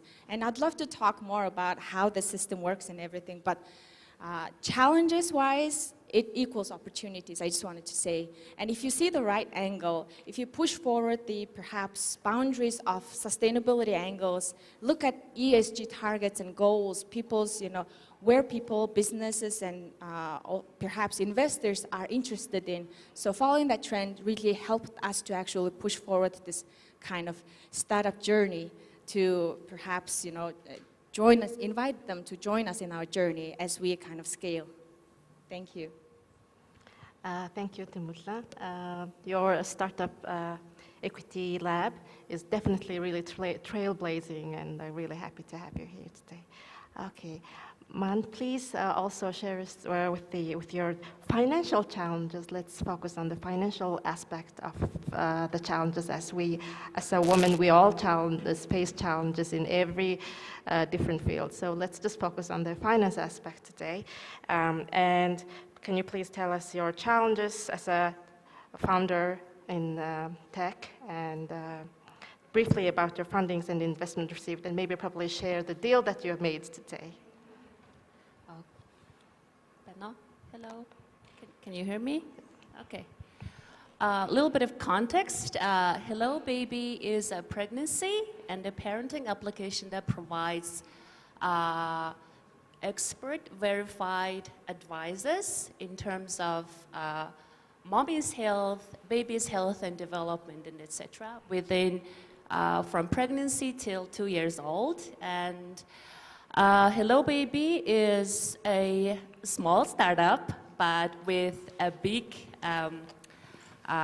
footprint, because now we have 250,000 registered users. 9 out of 10 women in Mongolia uses our application to give birth. And we have witnessed 35 millions of interaction from the users. We have recorded.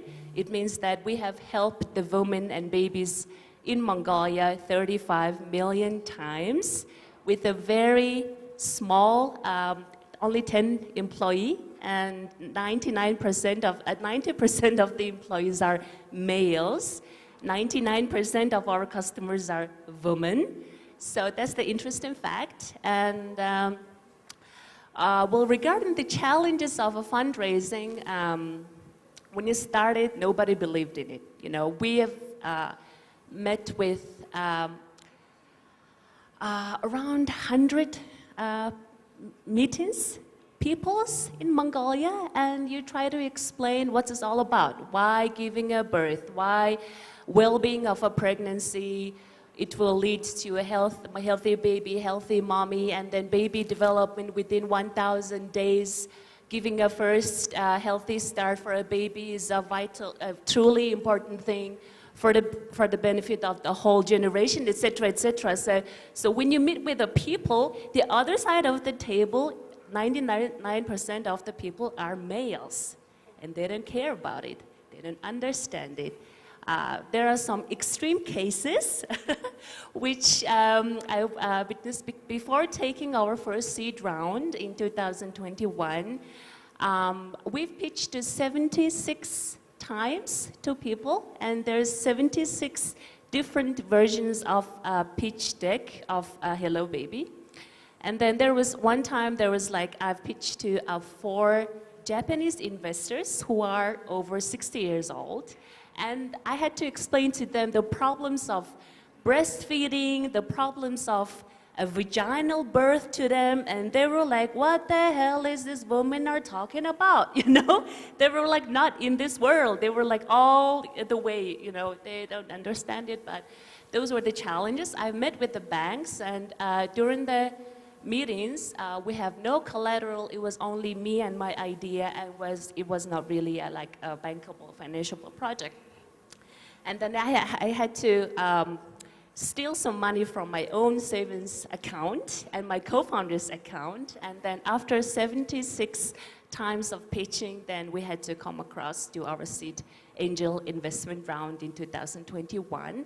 And luckily, we had access to 3 very funds, grants during the last 2 years. And that's what happened. So what I really would like to advise to female founders here is that, you know, as Timurlen said, dare to lead.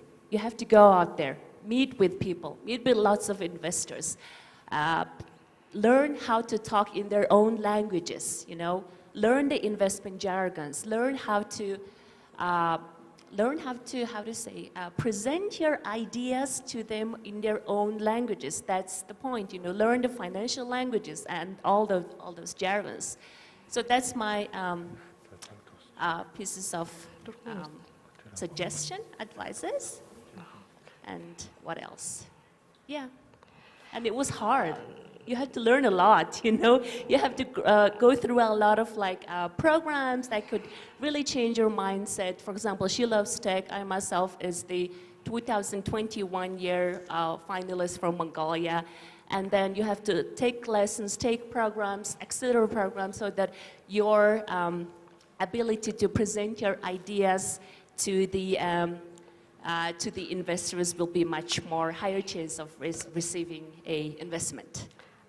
Thank you very much. You basically answered the second question that I prepared. With the time is really short on the next stage, I would just like to briefly ask just one last questions from Ms. Matilda and Ertin Dilger. Just a final bit, a little piece of advice for women founders on scaling and expanding their businesses. Just really short, please. Well, it's very difficult after this inspiring, oh, I wish I was there to join you. We speak about it. Now, you know, she said dare to lead. And I think that's at the end, the summary. But then be aware also the world and think the big topics and what are the big transitions that the world is going through. The green transition. And that's the future of the world, and lead in that topics that are big for the world. So I think one needs to resonate to the future topics, to those that will determine the intersection of where the people, women including, and the planet meet. So I would advise that. Narrow it down on the future big trends and topic for the world. Thank you very much. Okay.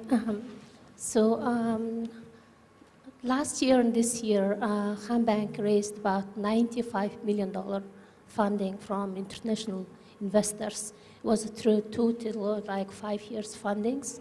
And so far, that's amount-wise, that's about 350 billion Tugrik. And so we dispersed already 308 billion as of the end of the Q3. And so there is some more funding will come, because we see that in the beginning it will be a challenge for us to use this product, but then it was quickly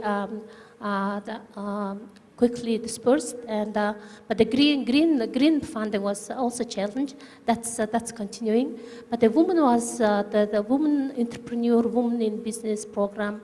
All this was quickly dispersed. I think there will be a lot of opportunity for us to raise another funding next year in the international level, and as well as through some bilateral lending. So we will continue to work on that. So as of now, Bank is the largest lender in the market, which accounting almost 37% of the market share. Our lending book has reached to almost 9.2 trillion. That's about $4 billion now. And on that, 36% of our loan is supporting small and medium enterprises, which is a 3 trillion Tugrik. And then 36% of that is 1 trillion is directly supporting the women entrepreneurs. So the banks in Mongolia always try to support the small and medium enterprises and also women entrepreneurs. And then it was quite inspiring to hear all these pitches and business ideas. And what I would like to say from the banker's point is the bank always look the project or any kind of business proposals, whether it's bankable, whether it's feasible to repay, so where the business growth will be, who will be the users, and then whether that person can be generate enough income to repay those loans. And then for the initial, the projects like this, it will be quite hard. It's just idea level, mostly supporting by the friends, family, and then those who understand it's a challenge. But then I really don't want to discourage it. And then it will be always if you really trust in your business, and then it's really make your sense, and so don't give up, and then continue meeting with the potential investors, in a not constrain yourself in the local market, and then go to the international level. And then it's like ever since COVID, there's like almost the borderless that we are working and living. And so I really encourage those people to continue to pitch the ideas to the potential investors, and then you will find the one day you will find it. And but the one thing that I really, when I listening the previous project, and then one thing noticed is at what point we can support this, if that project very initial stage startup level, but then you have a very good contract you can make with the big corporates, and then on the basis of that corporate credit risk, that we can support those small businesses. Okay. That's what I can say. Okay, thank you very much for the wonderful answers. Okay, thank you all for joining us to this wonderful panel, and hope it was fruitful and it was informative. So see you next time, hopefully.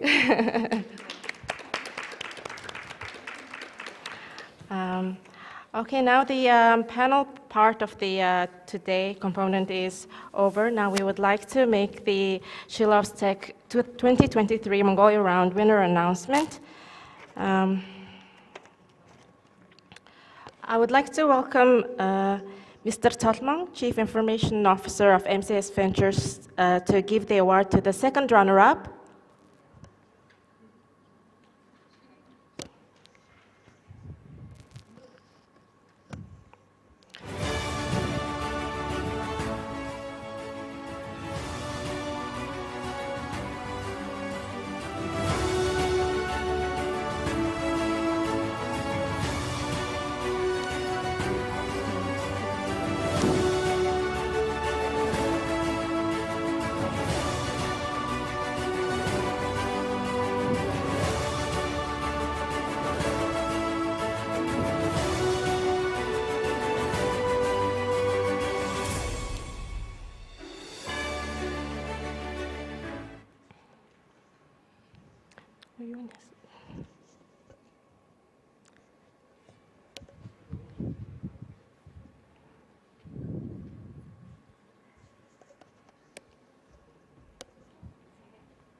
Second runner-up.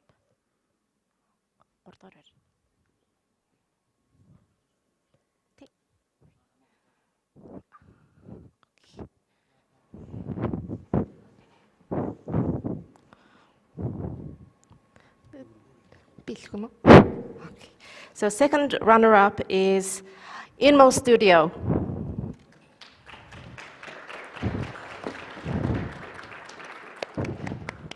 Congratulations, Tirikle.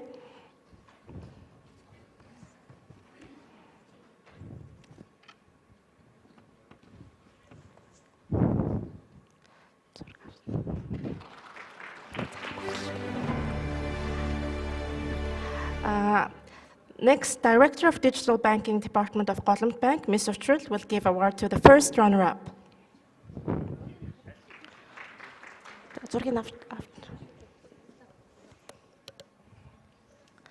Okay. Oops. First runner-up is eClinic Mongolia.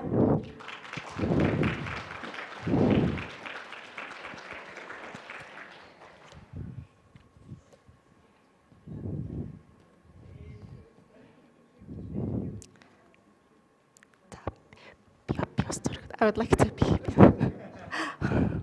let.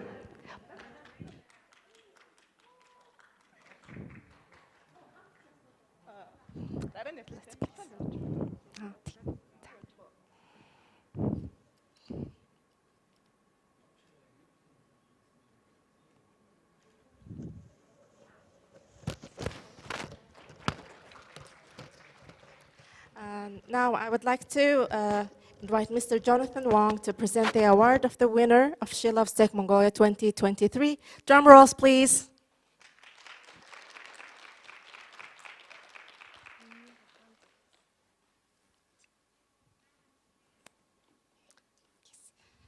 It's called Pro.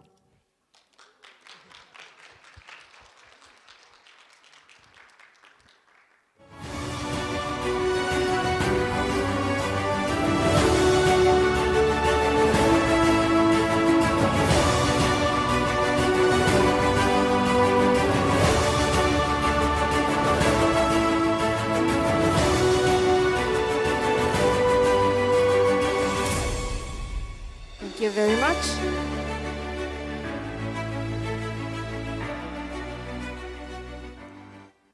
Now, Jonathan will continue with the closing remarks. Oh, before that, sorry about that. We do have a special prize.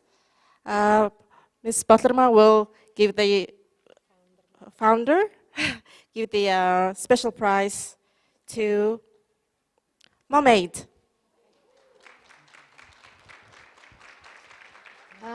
Before I hand out this prize, I just wanted to comment.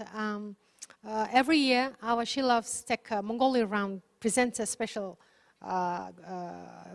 prize, which may not be in other Asian rounds, but this prize is given for the startups which may not be to compete on a maybe larger scale, but they have a biggest social impact.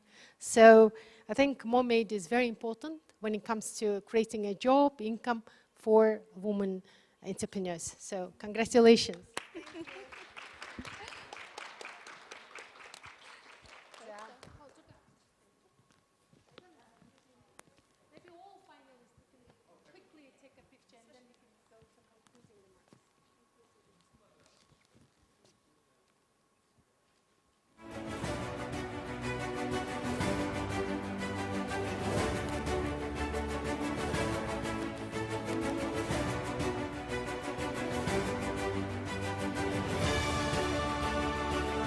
Jonathan, welcome.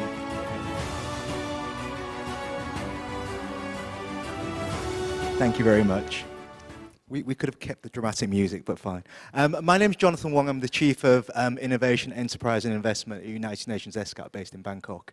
Let me just start with, I had a very pleasant surprise, I think 2 nights ago now. I was speaking to my mother, and I've been traveling quite a lot.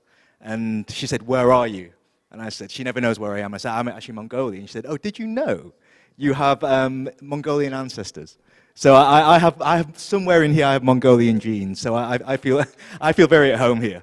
So, and I will be back. But just to wrap up quickly, because I know we're behind time. Just to say, it's been a real pleasure to partner with She Loves Tech and Kite Mongolia in particular. We have a formal partnership to support women in technology, and it's been a real pleasure to partner on this and see some of the amazing entrepreneurs and women leaders here presenting today. So just a really thank you all to the finalists who have been amazing. Just to reiterate what Paloma said, I think why we're interested in women in tech is kind of 3 core reasons. I think firstly, investing in women isn't just a moral obligation, it makes sound business sense. There is so much data out there around how an investment in a woman and a women-led enterprise just makes good business sense.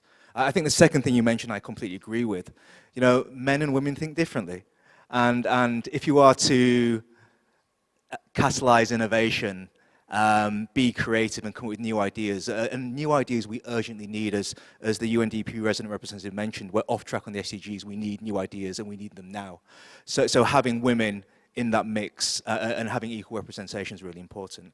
And I think finally as well, you mentioned role models, it's so true. You know, we hear about Elon Musk, Mark Zuckerberg, you know, Jeff Bezos, Jack Ma, whoever it may be. And I think really women need to be role models, particularly women in tech. And hopefully in the future, the next Elon Musk will be a woman, and hopefully from Asia as well, from our perspective of the UN Asia Pacific Commission. So just end, again, thank you to our partners. It's been a real pleasure working with you. Again, all the finalists are winners, so well done to all the finalists. On what next? The winner of this competition will be on their way to Singapore, Sarah, next week? Is it the week after?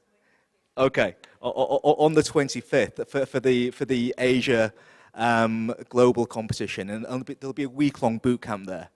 which they will take part in. There will be a 2-day global conference on this agenda, mentorship and connections to investors as well. To the point raised on the last panel around moving these ideas to scale, hopefully these connections and these networks and this mentorship will help to move that particular idea to scale. And also through the partnership with She Loves Tech and United Nations SCAP, we'll be developing a digital platform that will link women-led founders to investors as well, to take the other great ideas we have here in the room to the next stage and get that much needed access to finance and investment that they need. So without further ado, I'd just like to kind of wrap up there. Thank you all for joining us. There is another very interesting event straight after this, so do stick around. There'll be more interesting entrepreneurs to hear from, and I'll wrap up there. Thank you all very much. Thank you. Thank you, Jonathan. Thank you very much. Incidentally, Jonathan and I met before COVID. We both forgot. And yesterday I was going through my cards and I found his card. And we were talking about framework of impact, investing in Mongolia, you know. So thank you, everyone. This concludes our She Loves Tech 3rd year of Mongolia round. We are part of 70 countries which have a She Loves Tech. Hopefully next year we will grow even bigger and do Central Asia. And I wanted just to draw one attention to this name card. Yesterday it was a poop, but not a human poop, you know. It was a cow's poop, and it's made of dung. And this is a fully recyclable paper. So I wanted to highlight the importance of STEM, and also, of course, the company startup founder is a woman. So bringing all these diverse ideas for bringing all the scientific, how to say, developments. We need more women. So hopefully next year we'll have more women. This company may grow to be on She Loves Tech. And thank you again. And there will be another very important event. Thank you very much. Thank you, Jonathan, so much. And then, yeah, and during network, I have so many ideas when you were talking. Now let's all go out to hallway to have our coffee break, much awaited coffee break. Maybe a picture with all winners. Yes, a picture with everybody, please. All winners and finalists, please. Sarah, please come.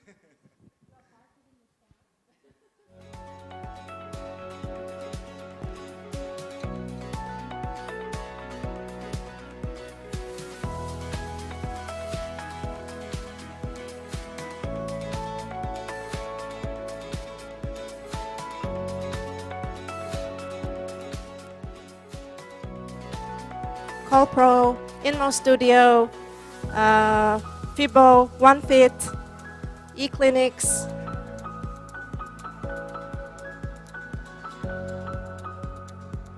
Girige, please.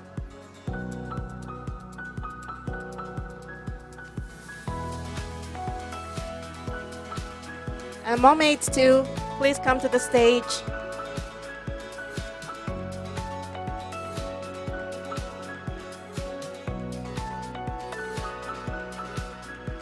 OneFit.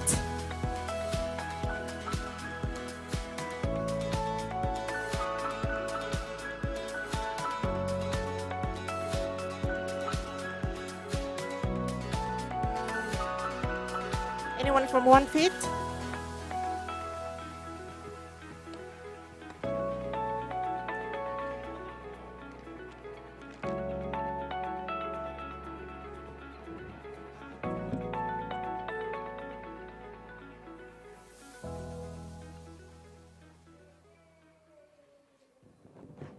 Now let's all wave to the camera that is way behind so we can capture a nice image.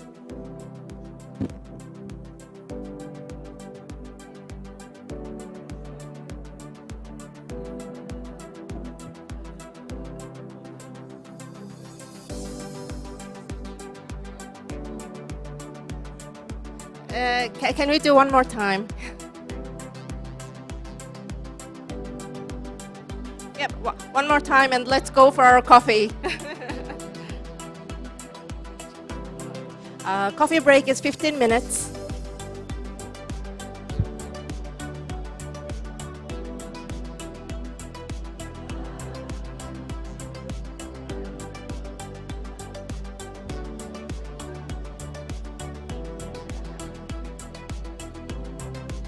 waving.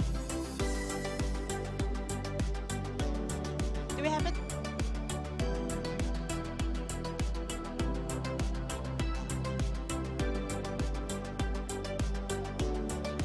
Thank you, everybody.